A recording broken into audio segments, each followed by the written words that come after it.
Sunday fun day, my good people.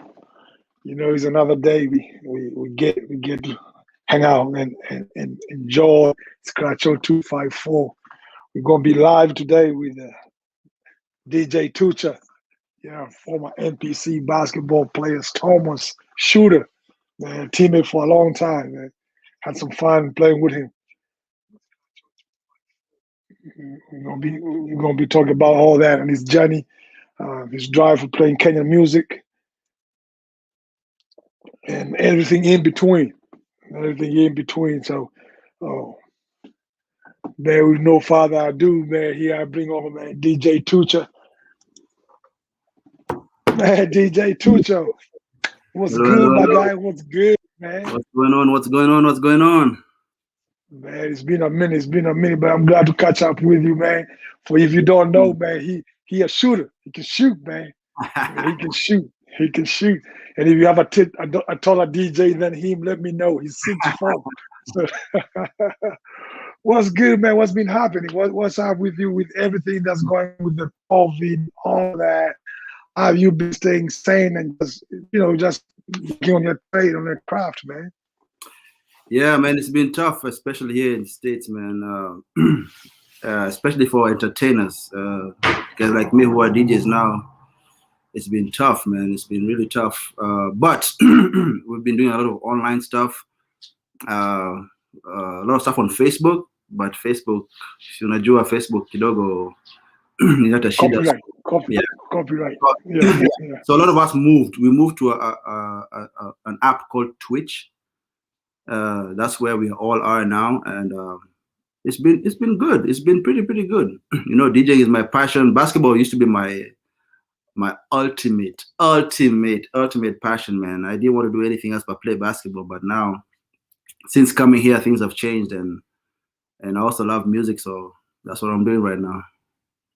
Man, that's great to hear, man. And I think that the thing about COVID that has struck me the most, man, is how resourceful human beings are, man, and how they can adapt, and how you're forced to work out of your comfort zone and do things you never thought before you could do. That's for me, that has been the most incredible things to see, like even initiatives of like the 254 DJs on entertainment on Facebook, to be able to see people doing stuff like that and people coming together to support those guys. To me, that has been incredible to watch, man. Yeah. People have been very, very, very resourceful. For me, I've always wanted to DJ. I've always wanted to, even if it was like a hobby, I've always wanted to DJ. And from back in the days, when I used to play basketball in Kenya, I always wanted to be a DJ, but it was hard because back in the days, you go to your parents and say you want to be a DJ, are you crazy? So even back then, I've always wanted to be a DJ, but it didn't work out. But so when I came here, it became a lot easier because you go to work, you get some money, you can actually. Here in this country, they really encourage you to follow your passions and follow what you desire. You know what I'm saying? So it was easier for me here to now follow this passion that I have. Yes, I have a day job. Yes, I do what I went to school to do. Yes, I do that. But for the most part in this country, it's easier for you to follow your passions. Basketball was my passion, and also music and DJing was my passion. So being here, at least, I see your story, DJ. So I really like it. I really appreciate it. Yeah. But man, let's talk about your basketball, man. For who don't know, man, he can shoot. Man. He was my shooter. At that three spot. He was my shooter. Draw that double team, kick it out, and let it fly. So for you, how did you even get into basketball, or how did your basketball journey begin for you? My basketball journey began when I was in primary school. I think it was class 5 or 6. We used to play with the older kids, and it used to be hard because ukicheza 21 with bigger guys, and you're in class 5 or class 6, and you're playing with class 8 guys. It was almost impossible for you to even get the ball. But Yes. In Consolata, I was in Consolata Primary, and we used to play basketball a lot. Break time, lunchtime, after 4, every time we used to play basketball. So I think it was in class 6, the first time I ever won at 21, gave me a 21. And I won it because I couldn't drive. I was just shooting. You see, I was just shooting because I was very small, and these guys were really bigger than me. So I think it was, yeah, class 6 is when I won my first 21, and from that day on, it was like I became obsessed. I became obsessed with basketball. That at that point in time, I was like, to me, it was like, now I think I can actually do it. I can actually play this game. I can actually play this game. And then I started now, playing over and over again, and watching NBA, and watching guys like Iverson, guys like Stephon Marbury, guys like Penny Hardaway, When I started watching that, and then you come and imitate what they're doing on the court, and then it works out. You're like, this is actually possible, man. And the passion just overtook me, and that was it, man. Basketball for me was 110%, man. Man, you mentioned some guys that most of the guys might be watching, might not know who Penny Hardaway and Stephon Marbury are, man. Oh man, if they don't know Penny Hardaway, oh man, I don't know what you're giving up our age here. You're giving up our age on the download. Yeah. If they don't know guys like Ricky Davis, guys like Penny Hardaway, Ricky Davis, what's this other guy called? The guy who was a son in the Knicks now. What's his name? Big dog, Glenn Davis. Yeah. Glenn Robinson. Yes. They don't know guys. But anyways, yeah. So you also play. You ended up in Upper Hill School. So Upper Hill alumni. Upper Hill alumni. How was that transition for you? With basketball, Upper was obviously back then. Upper was a more national school. Grades and sports and all that was associated with Upper Hill. So how was that transition to Upper for you? It was different because I came from Shulema Babi, which is Consolata. Then I went to Upper Hill, man, Shulema Hardcore. So it was pretty cool. That's where I met guys like Jiggy. Jiggy was there, and why do I keep on forgetting the name? Former Cooperative Bank, big man, the 7th Geico. That's why I met Jiggy, and that's why I met Geico. Yes. But when I first joined Upper Hill did not have a basketball court. It was, like you said, it was all about the grades and people. It wasn't really, and it was all about soccer, and it wasn't really about basketball per se. The court was like it was dirt court. It wasn't, the ground was just dirt, and then so we go play basketball. I think it was in South Sea. There was an indoor court in South Sea that Jiggy used to coordinate. But yeah, we still played, man. We still played hardcore, man. Yeah, it was really good. Yeah.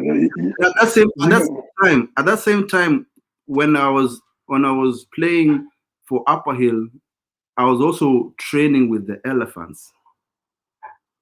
You gotta let people know what the Elephant, which team that is. If you don't know the Elephants, people don't know which team that is, man. And the legendary that's the first time. Let me tell you this story real quick. That's the first time I met the legendary Olaka. That's the first time I met Mr. Olaka. Let me tell you, because the first day I ever went to train with the Elephants, the court was similar to Upper Hill because it didn't have tarmac on the ground. It was a dirt court. The rims and everything was standard and they were strong. Everything, guys were dunking, all that, but the floor was dirt. So the first time I ever went there, somebody told me, "Hey, there's a court," because everybody knew I used to love playing basketball. So they told me there's a court in Brewer, in Kenya breweries. Guys go there at 4 and play. So me and a couple of friends, we went. We got there early. It was just a couple of kids playing. Then Olaka came. Olaka was in slippers. He was in slippers. Okay, he was in slides. And he came and he saw guys playing. So instead of him going back home and grabbing some sneakers, he just took off his slippers and started balling, man. He balled barefoot and he was killing us. He was killing us. Let me tell you, man, that from that day on, I became a fan of Olaka. I went to every game that he played in Nyayo. all the games, everything, and every single day I used to go play basketball with them. So I was really, really training with them, but I never actually joined the team because those days they were, the big dogs, man. It's tough. It's tough. It's tough. That's a small, skinny kid, man. Yeah. But anyways, you finish Upper Hill, and now you out in the free world, and you want to hoop and all that. Where do you go? Where do you go? Where do you first land? You start playing basketball. Which is the first team you go to, and how you get on the court, man? Yeah. So in high school, when I was still playing in high school, I had this very close friend because I used to attend NPC church from when I was a kid. From when I was a kid.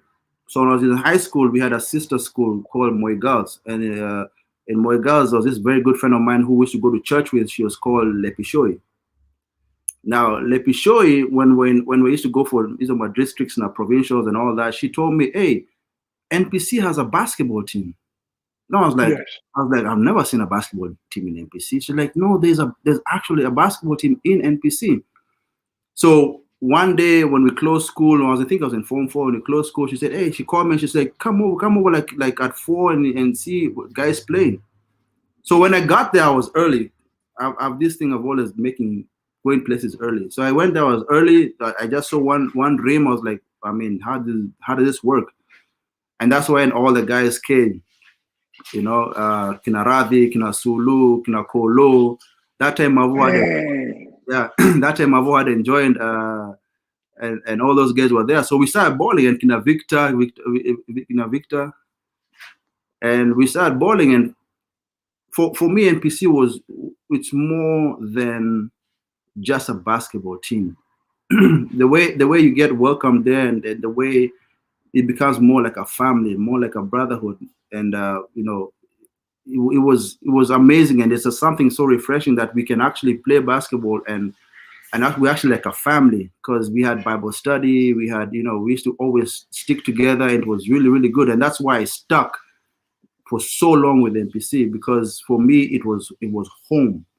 I felt like it was home, and I felt like I belonged there, and that's why. And those guys, they are even until today, those guys are my brothers.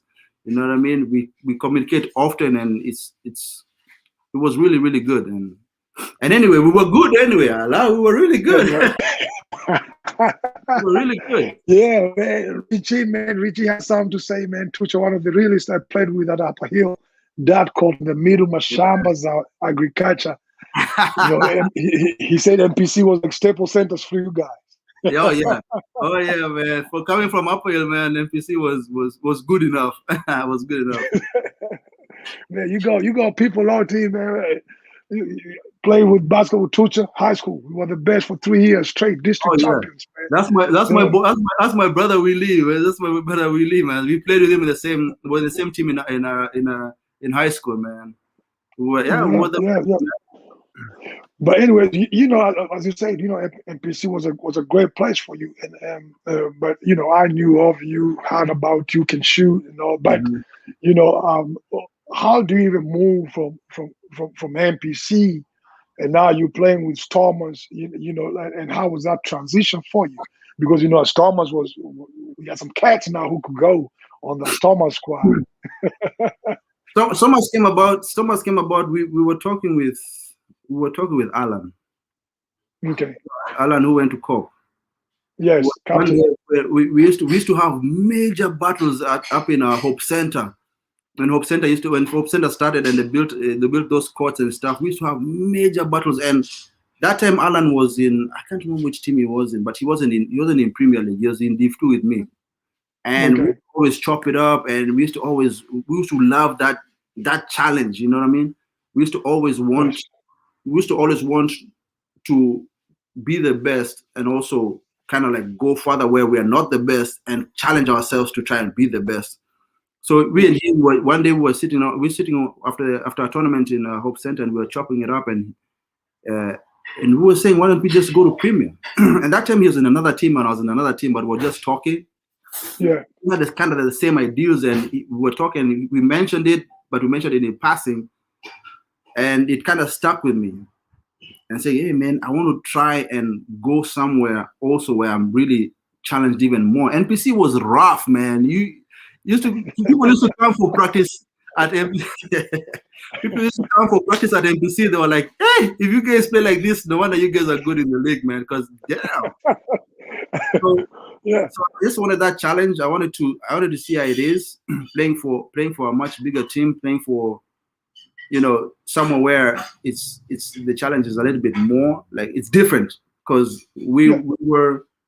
we were good in Div 2, but I wanted to go and see how it was in Premier. And the thing about NPC at that time, people started getting busy, people started getting jobs, people started going to college, people's life started getting really busy, and the attendance for basketball, it kind of like declined. So we were not always like a whole week. We were not always all of us all the time to train. So we didn't progress to the Premier when we could have, because Yes. life got in the way. So I was like, okay, fine, let me try a different challenge in a bigger team and see how it works out. Plus Sprite Stormers used to train in Nyayo. I used to walk down the street in CMC down the street, so it was kind of like convenient. Yes. Yeah, so that's how I tried to join, and I actually joined Stormers, and it was man, that's when you came, man. And at that time when I joined, I always used to see Kiganya nakuja. I was still like, Kiganya akija sasa. Playing time itapungua. That time, bana. And then on top of that, I was supposed to play the 1. I mean, so I was supposed to play the 2 because of my shooting. I was supposed to play the 2. So at that time, then they said Musa Odari anakuja. So Danny, you had to play the 3. Yeah, we had to put you on the 3, man. They're pushing now. They pushed me on the 3, but I was like, okay. But it was all good, man. I mean, you guys, Stormers was also good. The guys were really friendly. Even when I came to join, because I was a walk-in. I wasn't like what in Pigia Simu and told me, hey, come and play for us. I was a walk-in. I came there. Yeah. I asked the coach, hey man, can I train with you guys? I would like to join. And he knew me from NPC. So he's like, yeah, come through. So I was a walk-in per se. So, but everybody was so friendly, man. Everybody welcomed me, Vizuri, man. It was You could shoot, that's why. Yeah. We're just a shooter. Yeah, there, man. I was a shooter. When you have skill, man, when you have skill, you can walk in anywhere and try out. If you don't have skill, then it's like, I think this might not be the right place for you. Yeah, exactly. That's when I challenged my like when I was back in Primo, because now when I joined the Stormers, now I was like, now you have to shoot. You have to now go back to being a shooter, because in NPC, I was playing mostly the 3. I was playing mostly, I could drive inside and dish to Kina Mavo and to Kina Camp, the big guys. So I was doing a lot of cutting, a lot of driving. But now when I came to Stormers, I was like, where you play your position. We are here because you can shoot. So shoot. So yeah. Yeah, man, those were great times, man. There's someone here talking trash too, man. He may ask him how for Christ used to cook them. I hope said all the time. No way. Those battles, man. I used to love Hope Center, man. Those battles used to be crazy. Nobody used to cook us, man. NPC was the best. Come on, guys. Yeah, but it's sad. Like Hope Center now, there's only 1 court, and there used to be 3 courts. It's sad, man. You see, like we digress. When we have great location where tournaments were being held, and now there's only 1 court. It's a better facility, but now it went down to 1 court. So yeah, it's unfortunate. But anyways, man. So life happens, and you find yourself in the States, man. I was reading a story about you, man, that you asked your dad to go to take you, and you went and you are listening to DJ Pinye. Yeah. How did you convince your dad to take you to a club, man? So my dad has also loved music from the get. The reason why I love music so much is because my dad, every weekend when he's off on the Saturday, Sunday, every day you wake up in the morning on the weekend, he's always banging some music. So my dad also loved music. This particular time, I was in Primo. I was same for my class 5, class 6 in Primo. So after church every Sunday, we used to go and hang out with our family friends. You know, Nyamachoma, like the guys do in back home. You go Yeah, Nyamachoma, yeah, you spend the whole afternoon with your friends and family. So this time we went to a place called Bowling Green. yeah. Mhm. Bowling Green. Yeah, yeah, yeah. For the Ngara old Ngara school huko. guys, yeah. For the old school Ngara guys, Ngara. yeah. Bali Parklands hapo hiyo area, si ndio? Partners are your area. So we went to Bowling Green. So when we're at Bowling Green, having fun as kids, I could hear in the background bass. It was around 4 or 5 p.m. I could hear something banging. So I was turning around because every time I used to hear music, I used to always gravitate to music. We were playing as kids, but when I hear music, I gravitate to wherever the music is. So I could hear banging, banging, banging at the corner of where we were. So I ran there. I was like, "What's going on here?" And then there was a big bouncer. He said, "This is a club.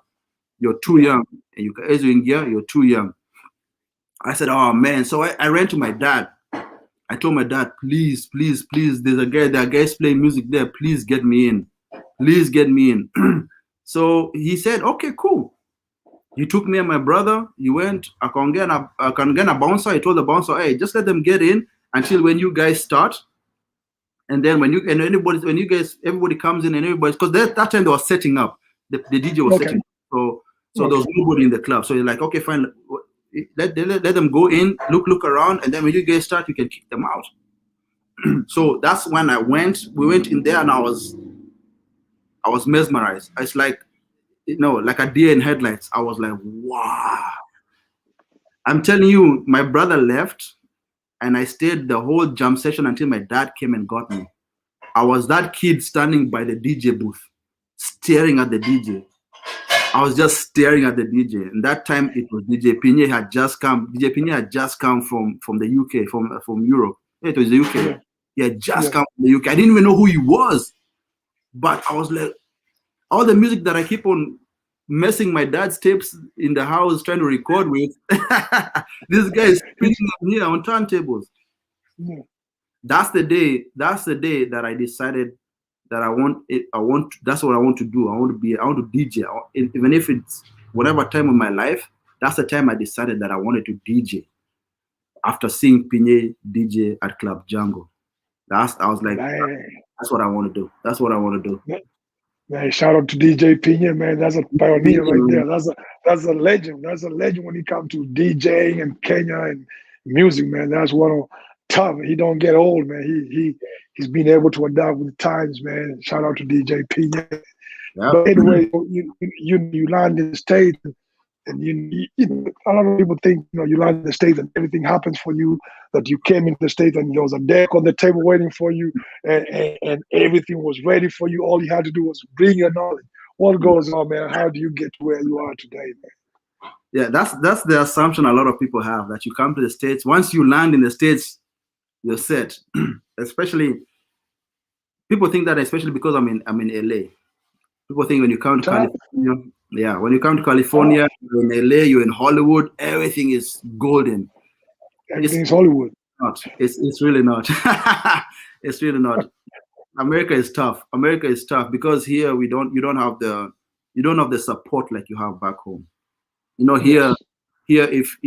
if you're by yourself. If you don't work, you don't eat.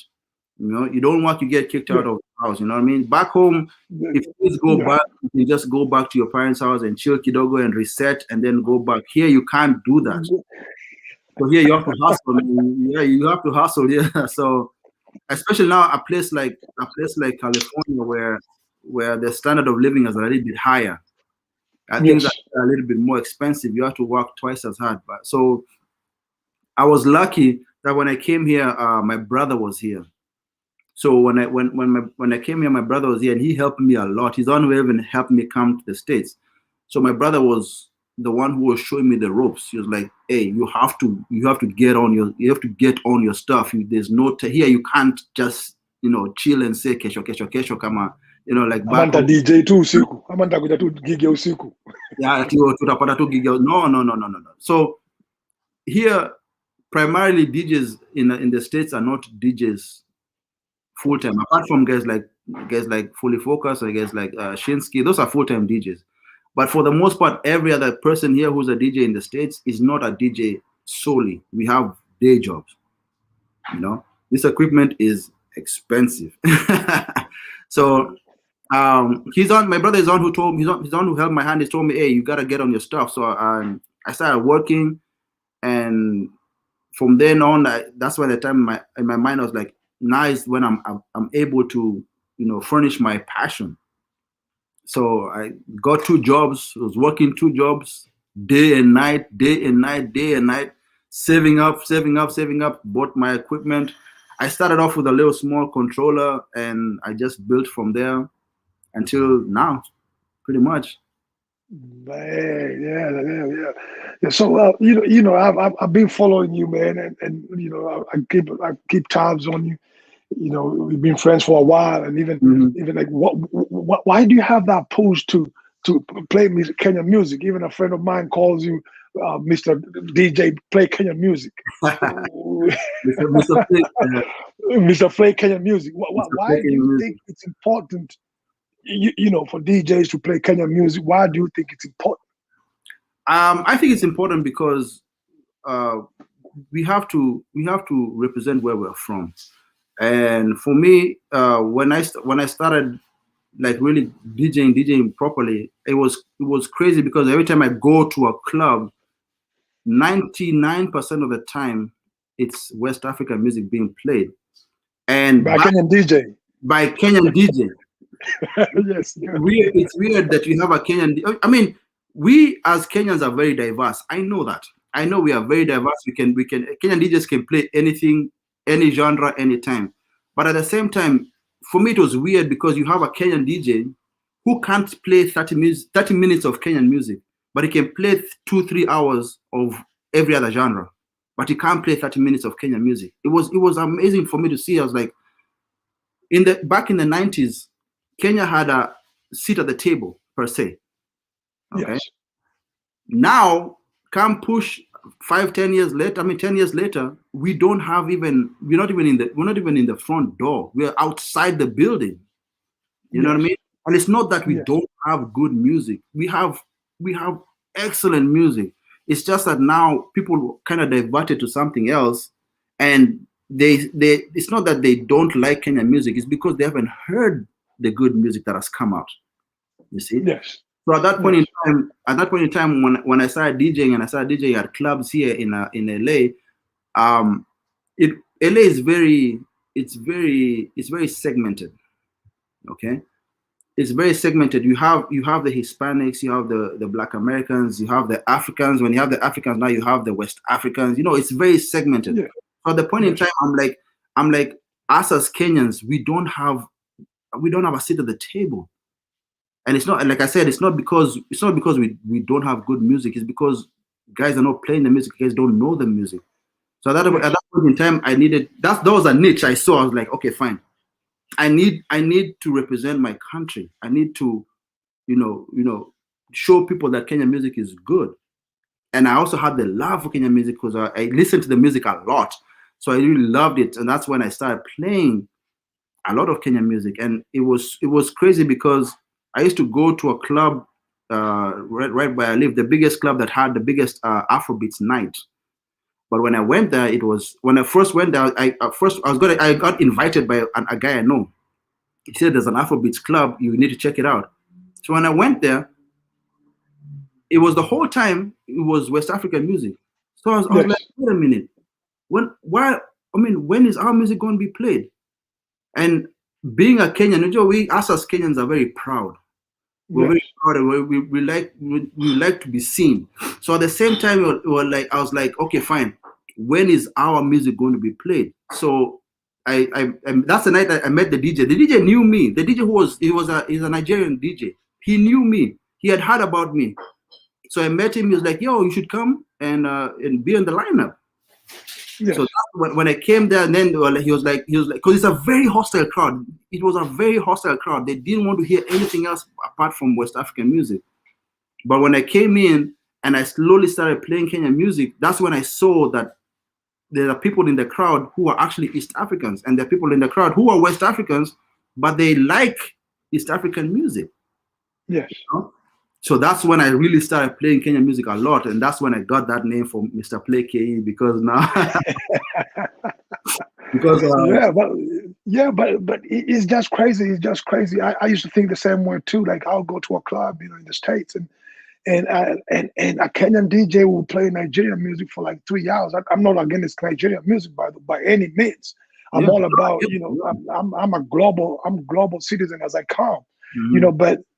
but I'll be like, why would you play 3 hours of Nigerian music and don't play Kenyan music? Like, You know, playing. I used to wonder that. I used to wonder that also. Like, you want to say there's no Kenyan music.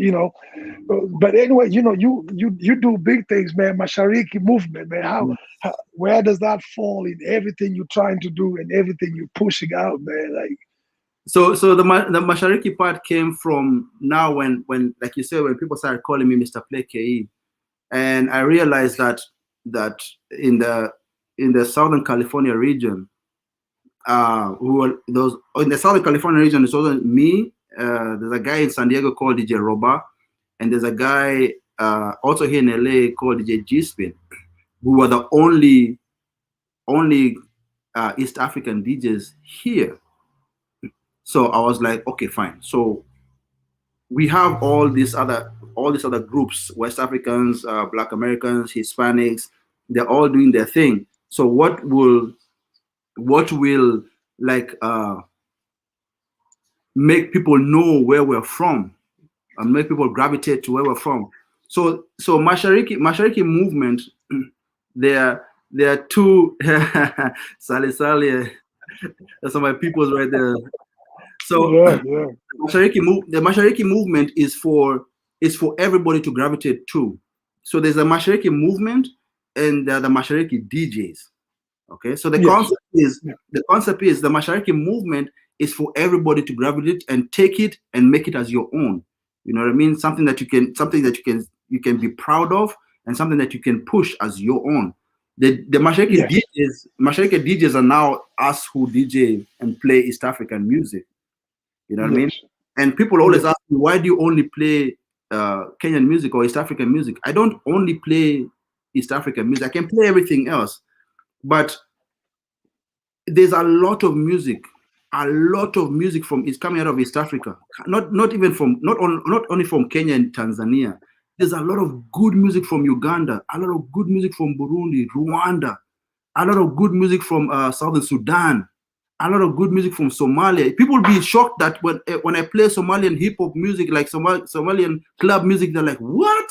I'm like, because this, and then they're asking me how. People ask me how do I get or how do I know about all this music, and yeah. I tell Actually, before you even answer that, someone asked that question, man. Someone asked that question. How do you get Pablo? Pablo and Zengu, like, where yes, does DJ yes, Tucha Wakili source himself, his music from? Wakili himself. Um, Yeah, so I tell everybody this. They ask me how where do I get all this music from? Okay, one, yes, a lot of guys even back in Kenya now know that I play a lot of Kenyan music, so they do send me a lot of music. But my thing is, even as a DJ, you have to do your research. Okay, the no amount of doubt. energy, that you take to research hip hop, West African music, all this other music that you have. People have tons and gigs of music. The same energy that you used to source those other genres, if you channel that energy into East African music, you will be amazed at the amount of music that you can find. And it's good music. Yes, there'll be some music that you'll get, you'll be like, I don't know. But for the Yeah, most part, yeah, you will get a ton of good Kenyan music, good East African music. It's out there. It's a lot. So that's what I do. I just because here I learned something about DJing in California, is that if a DJ here is a hip hop DJ, if he's a hip hop DJ, he's a hip hop DJ 99%. He'll be able to play if he says I want to play you guys Afrobeats, he has 5 songs, 5 Afrobeat songs yes, that he knows. Okay, he has those bangers. He has those 5 songs, and he'll play them, yeah, and that's it. He'll go back to hip hop. If he's a reggae DJ, yes, same thing. They will play reggae non-stop. They'll play one or two hip hop songs, one or two Afrobeat songs, but then he'll go back to what he knows. So the same principle that those DJs are using is the same principle I'm using. So for me, East African music is like this, and then I've got a few West African songs. I've got a few hip hop songs. I also love the 90s. I'm not going to lie. I grew up in the 90s, so I've got a ton of 90s. But at the same time, I'm a Kenyan. I'm an East African citizen. I'm a Kenyan. So I want to I want to represent where I'm from. You know, Kenya Kwanzaa, East Africa Kwanzaa. And then I'll do music. You know? Kabisa hapo mimi kabisa hapo nakubaliana hapo. But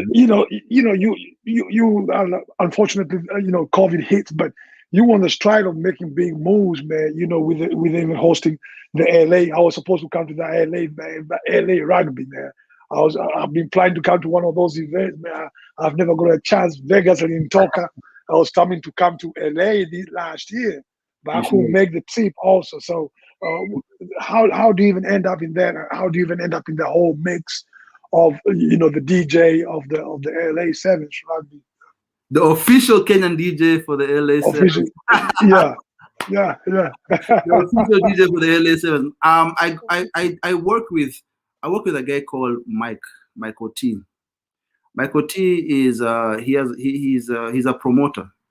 Yeah, he promotes his company is called Six Entertainment, CIX Entertainment. I've worked along Michael T for a few years now, and he's the one. We had a discussion with him a few years ago, and we decided to work together. And we were under the. We just sat down and talked, and he said, "Wait, kila mtu afanye kazi yake. You DJ, and he promotes. He's very good at it. He's very good. He's got so many contacts. So he's the one. Michael T is the one who went to LA Sevens committee, and he talked to them. He said, "Oh, we're going to have the Kenya team coming. We have a very large Kenyan community here in LA. We have he told them about Vegas, how Vegas is, and they actually knew. They knew that Kenyans and rugby is crazy. Yes. They heard all the stuff from Vegas. Vegas. Something they knew. So he went and told them, "Hey, the same thing that's going to happen in Vegas is going to happen here. We're going to have a very large African crowd." And that's when they were told, "Okay, this is how we're going to set it up. They're going to have the games, and then they're going to have a stage on the side. So when people are having lunch and stuff, there's going to be a DJ playing music, and then there's going to be other countries coming to do whatever they want to do. Some I think Samoa or Hawaii came and did a dance or whatever, and stuff like that." So he went and told him, "Hey, why don't I bring an African DJ, some African DJs?" Then they were like, yeah, for sure. You can, because they knew the African crowd is going to be big. So like, yeah, you can have your DJ. So he brought me. He brought a Nigerian DJ called Peter Lentini, and also he brought KD, DJ KD. So that's how it happened. So yeah, I was there early. The DJ who was there, the American DJ who was there, we talked to him. He was a very, very nice guy. Very nice guy. We talked to him. I started playing, and he saw that every time I played, the attention from the crowd a lot more, because you'll see the Kenyan colors, and then you'll see the Kenyan colors coming, and he was like, there's something here. So every interval, after every game ended, people were coming to eat and stuff. When you're at that point in time, it's like, yeah, okay, you play your stuff.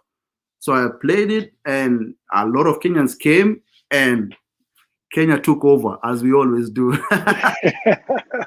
Yeah, man, it's been interesting just to watch you, man. Watch you do your thing, man. But where is the line between the line between sports and entertainment, man? Like ballers want to play music guys want to play basketball. Where is that line, and why is this the two? Why is it so easy to blend the two? From your perspective, I think because a lot of players, they play basketball. We play basketball. It's not only the passion; it's also the talent. For a lot of people who play basketball, it came easy to them. we didn't have to struggle so much to be able to play basketball. We were athletic. We loved the game. It came very easy to us. So apart from playing basketball, a lot of people have other talents. I saw the Congolese guy you interviewed last time. Yeah, Omari, Yeah, man, yeah. I saw yeah, he has a rap career going on. So you see, it's passion over passion, because basketball comes easy to most of us. It comes easy to most of us, but we also have other passions, and I think when we turn around and start doing our other passions, that's when we can move from one place to another. So yeah, that's how it works out. yeah. Man, some people, yeah, man. Some people know about you, man. They tell us about the time you met Hollywood star Keanu Reeves, man, John Wick. Yeah. I think that's the advantage of that's the kind of advantage of living in California. How I met Keanu Reeves was, I was doing a voiceover. There's a friend of mine called Chris. Chris, he was contacted by somebody. They were doing a movie. They were doing a movie, and they shot some scenes that they couldn't actually quite hear what the natives were saying. So they wanted to do voiceovers in Swahili. So that he was Hey, contacting. look here, man. So that guy called him and said, I want some Swahili speakers. So we went. He called me and one other guy, and we went, because he also they wanted us to translate a script of what to say. So it's like, okay, how do you say this sentence in Swahili and stuff like that? So we went there, and we were in a studio, and we're doing the voiceovers as usual. And then, dude, I cannot make this up. We're just doing the voiceover, and Keanu Reeves walked in. And Let's go the put funny that. thing, he walked in from the back. He walked in from the back. He walked in and he sat down with a hat, everything. He didn't come in like, I'm a big star and this is my movie and this and this and this and then, because he was involved in the movie. He was involved Yes. in the movie. So he walked in and sat in the back. So when we were translating the script and saying this and this and that, he was laughing in the back. So we're like, who is this guy laughing? Because he had his hat on all the way down. So we're like, who is this laughing in the back? And the one guy that I was with, he's a mega, mega, mega Keanu Reeves fan. He saw him, Nakazi Kaisha. Everybody, we stopped working because he, Starstruck. yeah, starstruck. But the Yeah, thing about yeah, the thing about Keanu Reeves is like everybody says, on if you read about the story about him, he's the most humble guy. He's the most humble guy you'll ever meet. You can stop him in the street and say hi. He will actually stop and sit down and talk to you. He's a humble guy. He was so nice, man. He was so nice. So now when we knew it was him, we said hi to him. Now he's when he started asking us, "What's this? What's that?" And he was just laughing and cracking up. And dude, it was an amazing experience, man. Amazing experience. yeah. I know, man. Like it's crazy. Like when I was in Kenya, like there's a law I didn't know about you. I even learned the other day. You're a biker, man. Like, what's up with that? And how do you ride? And what do you ride? I'm a renegade fan. I'm a renegade fan. If I'm riding anything, it's gonna be a renegade. That's Yeah, me. yeah, yeah, What yeah. what what kind of bikes do you? Dirt bikes? The ninjas. Right now, I'm a street bike guy. Yes, I have a ninja. Right now, I'm a street bike guy. I have a Uh, 600 Kawasaki. I nice, started, nice. actually, I started riding back home in Kenya, and like I said, I used to work in Apo Inda, CMC, but I used to live all the way 44, Pale Roasters. So Yes. it was amazing because the distance between where I lived it was very short, but it took so long to get home. It took like 2.5 hours to get home. So one day out of the blue, I was like, and that time before that there were no like bikers like Ndudi culture. There was no Ndudis back then. Yeah. So next to CMC was a company that sold generators and stuff, and they started importing bikes. So they had a bike called a Bajaj. It was an Indian bike. It was called a Bajaj. Bajaj, Bajaj, yeah, Bajaj. If you So don't know it, those are the little ones with the people sitting yeah, in the back. yeah. So what happened is I used to own I bought my first car in Kenya, and it was still taking so long for me to get home. And it was, you wonder, such a short distance, it takes you 2.5 hours. By the time you get home, you're really, really tired. So I had something told me, hey, why don't you try buying a bike? And back then I used to see, watch and see guys riding Kawasaki's here in the States. I was like, oh shit, that's pretty nice. So Yeah. I actually bought a bike. I bought a little 125, and it used to take me 30 minutes, and before it used to take me 2.5 hours to get home. So I fell in love with biking. Now I was like, now this is really, really nice. So that's when I started like biking. Now from there I sold that one. I bought a 250. After I bought the 250, now I came to the States. When I came to the States, I was told, hey, here in California, everybody, you need a car. You can be on the bus, but it'll be the same thing. The bus takes a longer time to get there, and everybody buys a car. So I was like, okay, fine, but I don't want a car because I came from Kenya. I had my bike. I was like, I don't know. So I told my brother, I want to buy a bike. So he was like, wow, you want to buy a bike? Interesting. So he's the one who kind of like made it possible for me to buy that, because when I started working and saving, because I'm saving and buying DJ equipment, but I was on the bus. So he told me, dude, just keep on working. It's going to work out. So after a while, I saved up. I bought a Kawasaki 650. It was a red bike, and from then, dude, I never looked back. I've always had a bike. I've been here so long. I've always had a bike, and it's amazing, man. So riding is for passion or just for fun, or for you? That's your little go-to when you distress and yeah, your moment of fun. When you want to relieve stress and you just want to go somewhere and chill, biking that's what it does, man. There's some guys that I ride with here.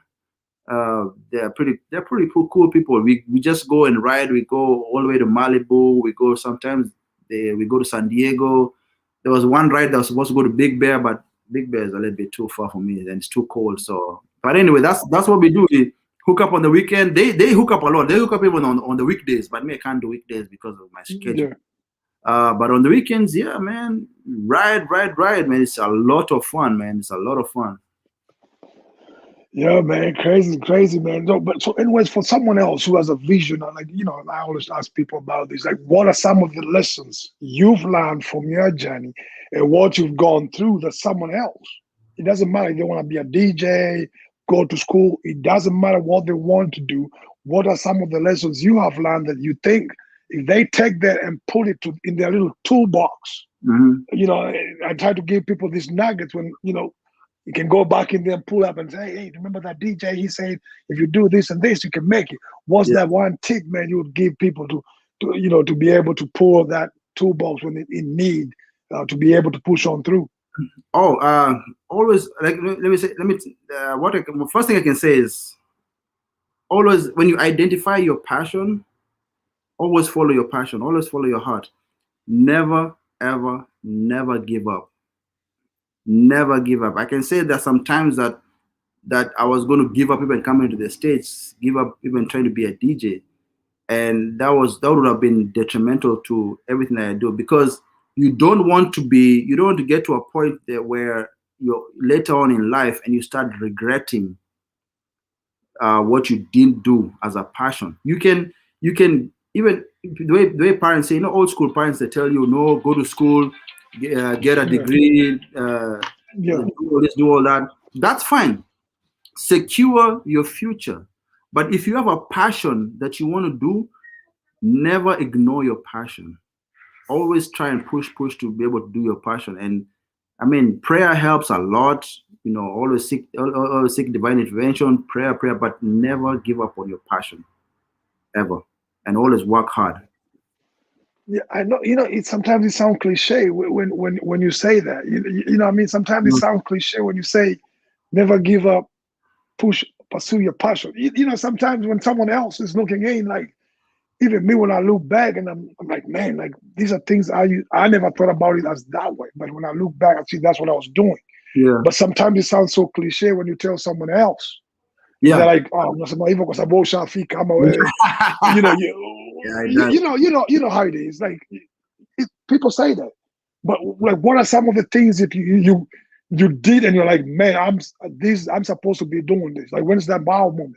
Like me in my career in basketball, there's sometimes I'm like, man, this a sign. Like, you go somewhere, you're not even supposed to be on the team. You end up Yeah, playing the season, winning the league there. What are yeah. some of those moments which have made you really believe that this is what you're meant to be doing? Like, this is it. This is why I'm doing this. Like, okay, for me, like when it started, when I told you in class 6, I won my first 21 Yes, against yes, the big yes, dogs, against bigger players. yes, At that yes, point in time, at that point when I won that game, something clicked. Something clicked. I was like, I love basketball, but when I won the game, when I beat those players, something in me clicked. I'm actually able to do this.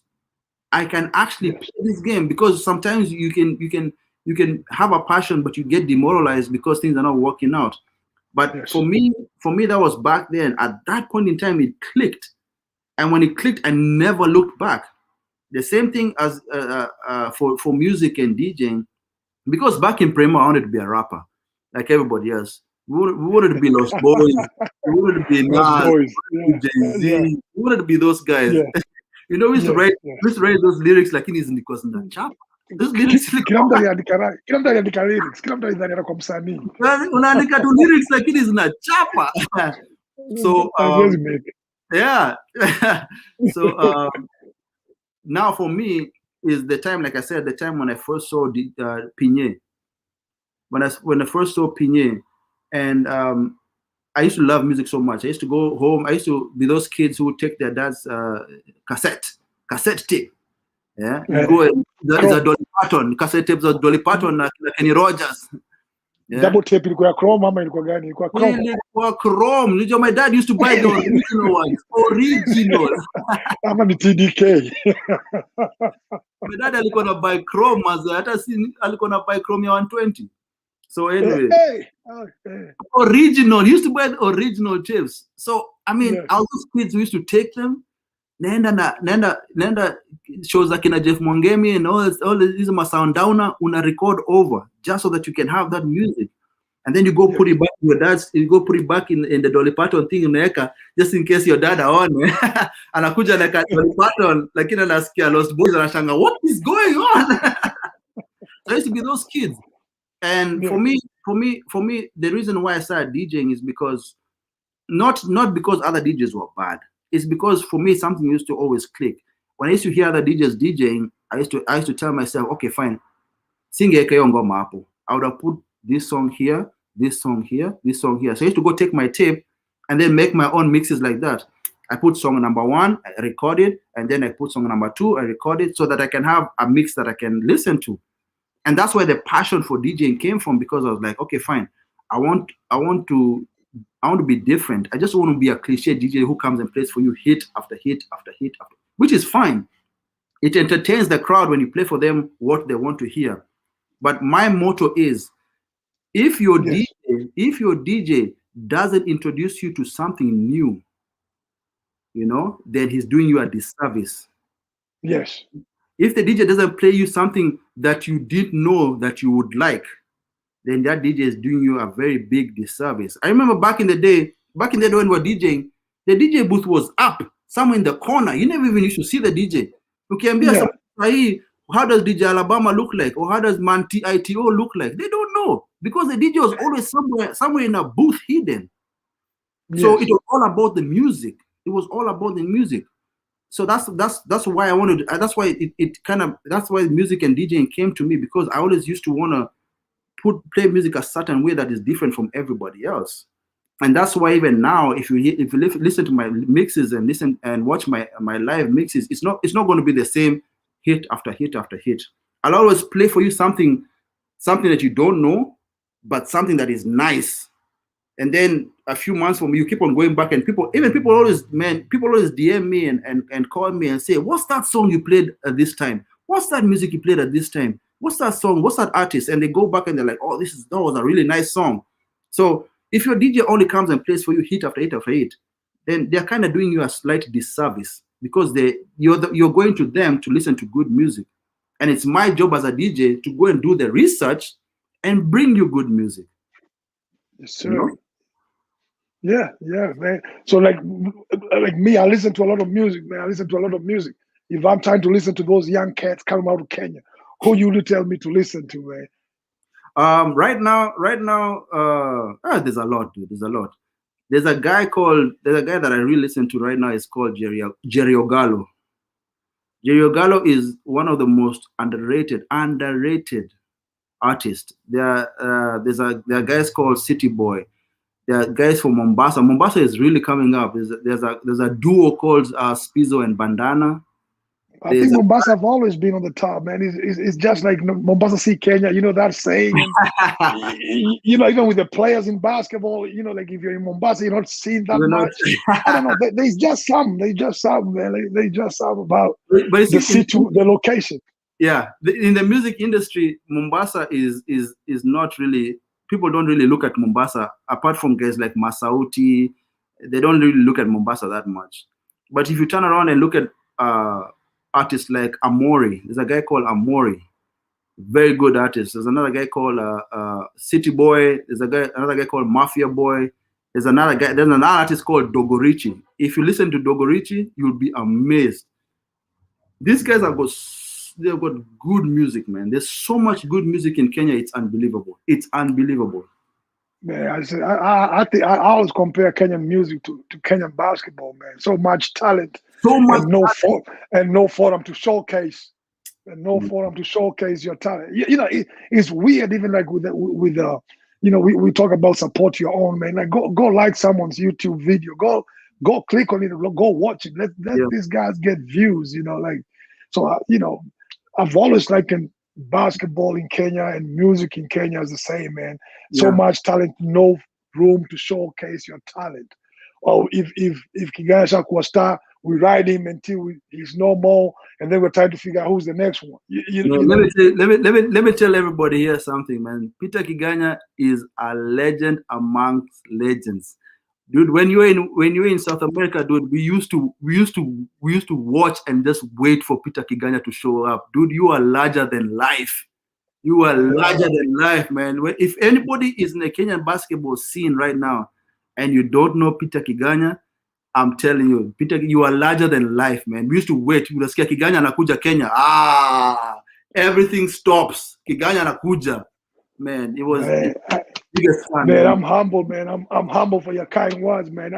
And that's always that's been my motive in my journey, man. If someone else can just, I understand that we go through ups and downs, and Mhm. and we don't have everybody doesn't have the right same opportunities. I understand that, but Yeah, I think at the bottom of my heart, I really believe if someone just focuses, man, and you close out the noise and like Faras, Faras, the way the hustler put on that thing, yes, and you yes, really focus on where you want to go. Because we have examples. We don't have a lot, but we yes, do have those one here, one there, and they make it from the same neighborhood.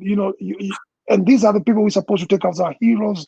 And even the whole point of this show is just to bring people like you guys, like everybody who's been able to go through something and come on the other side shining, man. Like, yeah, yeah. and it doesn't matter what you do, man. Like my point has always been, success is not to be equivalent to money or whatever. Success is whatever you take it to be. Whatever yeah, it's very good that you said that, because somebody asked a question, is like, how do you measure success? And I told them, you don't measure success of what people think about you. Yeah. You want to measure success about what you achieve and what you set to achieve and what you have achieved. Like Yes. like for me, I always wanted to be a DJ, and now I became a DJ. So to me, I'm successful. I don't have to wait for somebody out there to come and tell me when it's success. If you do that, you'll keep on waiting for other people and it'll never happen, and you'll always be discouraged. Yes. So success Because is what you set out to do. yeah, because it's again, do I compare you with Pina with all? No, I will not even do that, because in the same aspect, Pina is a different DJ. You're a different DJ, and Exactly. everybody's just different. Even when we talk about players, that's why even when people don't compare about Michael Jordan, Kobe Bryant, and LeBron, I'm like, I They're don't even different do that. players. I just enjoy them for who they are. I'm like, all of them are great. If you look at what they're all doing, man, like what LeBron is doing, what Michael did is what Kobe did is. You might never see other players who will do that again Exactly. ever. Exactly. You know, so And no player takes away from the other. They are all no, great players. This yes, this thing for wanting the pedestal or the number one, it can be more than one player. It doesn't have to be just the one player. It can be yeah, more than one player. No player takes away from the other player. Same as DJs. No one DJ takes away from the other. They can always you can have it's not you don't have to only like one DJ. You can like no, 10 DJs. It's fine. yes, It's yeah. fine. You like 10 because each DJ gives you something different. Exactly. Like even you come to my house, you listen to some Kalonji, man. I love Kalonji. You know what I mean? Like when he came out with the street mixes, I was like, man, who's this guy playing? That was When you crazy. listen to Yeah. on a bass, it's Kalonji.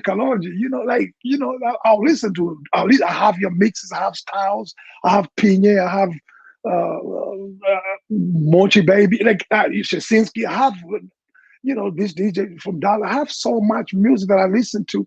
I don't. To me, it's just about like what music do I want to listen to, and I'm What like, oh, vibe do that's the you deal. want? Yeah. Yeah, What that, vibe that do you right want? now, yeah, like right now it's time. I need a bang. Nikita Kelele, I listen to Manapolo. Like I want to get energized. Yeah, you want to get hyped up. Yeah. Yeah. Yeah, Yeah. I want to get hyped up. Man, yes, sir. Yeah, man, it's been a blast, man. It's been a blast hanging out with you, man. And I must still make that trip to Cali, man. I must still make that Good. trip to Cali You're more than welcome. when y'all got that sevens coming up, man. I'm You're gonna my come brother down. here, man. You're more than, and I tell everybody the same thing. You're more. If you know me, you're more than welcome, man. If you say I know a guy in Cali, if you know me, you know a guy in Cali, man. You're most welcome, man. You're most welcome. And Yeah, I appreciate it. anybody, and anybody who wants to DJ or do stuff like that, I've never. You always pata mtu sahi akwambia I texted Tucha or I sent him a DM na akanilenga. It never happened because even me being a DJ was a journey. So anybody else who wants to do it, who wants to learn how to do it, who wants the music, I've never ignored anybody. So I want like just like you did, the same thing I did. You have to pass it on. You have to help somebody else. So somebody who wants to contact me, man, fine. My DM ziko hapo, when nipigie simu, whatever, and we'll chat about it, man. Man, what social medias are you on? You on any social media? Where can they find you if someone wants to reach out to you and talk to you? See, my brother, I tell people, man, when I do these shows, when someone shares their connect, man, it's not about money, man. Don't ask for Money. money. Don't ask about money. It's never about money. Ask some knowledge, Yeah, equipment. I tell people, if you hit me up, you want some shoes, basketball, we can do that. yeah. But if you talk about nipatie tao mbili, inakuwa ngumu. Because Inakuwa everybody's struggling, man. That's what it's. everybody's struggling. Yeah, Everybody's hustling. Yeah, it's not yeah, about. It's good that you say that. It's not about money. You should always strive to get what they can never take away from you. They yes, can take money away from you, but they can never take your knowledge away from you. So always strive to get something that they can never take away from you. So for anybody who wants to reach me, it's DJ Tucha. It's DJ Tucha on Instagram, Facebook, and Twitter.